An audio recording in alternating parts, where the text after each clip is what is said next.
मैं संभल भी जाऊंगा और जो पीड़ित लोग हैं उनकी मदद भी करूंगा।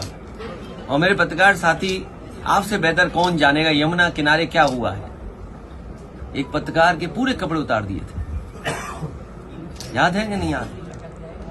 तो ऐसे माहौल में हम और आप लोग हैं।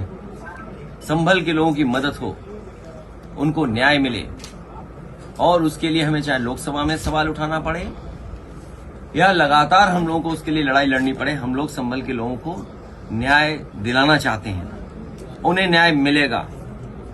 जो संविधान या जो आर्टिकल कहता है प्लेसेस ऑफ वर्शिप एक्ट, उसको भी नहीं सरकार मान रही है। क्या खोदना चाहते हैं आप?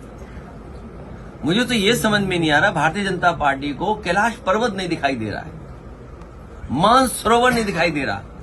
इन भारतीय जनता पार्टी के लोगों से कहो कि चलो मानसरोवर की ओर, चलो कैलाश पर्वत की ओर, हम आपका साथ देंगे। हो अगर हिम्मत उनमें हो, उनमें बहादुरी, तो चल के दिखाएं। ये कमजोर पे अन्याय कर सकते हैं, ताकतवर के ये पैर छूते हैं, ताकतवर के आगे सामने झुक जाते हैं। अभी लोकसभा में विदेश मंत्री ने जो स्टेटमेंट दिया था चीन को लेकर के, सबसे पहले मैं खड़ा हुआ, कहा कि रिजांगला जो मेमोरियल है उसके बारे में क्या कहना चाहते हो आप? सरकार रिजांगला मेमोरियल के बारे में नहीं कह पा रही। मैं आपसे कहता हूं, ये जितने भारतीय जनता पार्टी के नकली देशभक्त घूम रहे हैं, उनसे पूछिए, चीन की सीमा पर रिजांगला जो मेमोरियल बना था, चीन की फौज ने आकर के तोड़ दिया।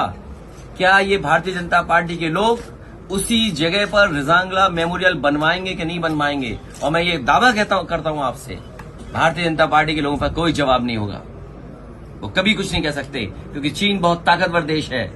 भारतीय जनता पार्टी की हिम्मत नहीं है उनके लोगों को कि जाकर के कुछ अपने रिजांगला के बारे में कह दें, कैलाश पर्वत के बारे में कह दें, मानसरोवर के बारे में कह दें। और मैं आज आपके सामने कह रहा हूं, ऑन रिकॉर्ड कह रहा हूं, वो दिन आएगा जब चीन आपको मानसरोवर नहीं जाने देगा, कैलाश पर्वत की ओर नहीं जाने देगा, क्योंकि उन्होंने बड़े पैमाने पर मिसाइल्स का कारखाना वहां लगा दिया है।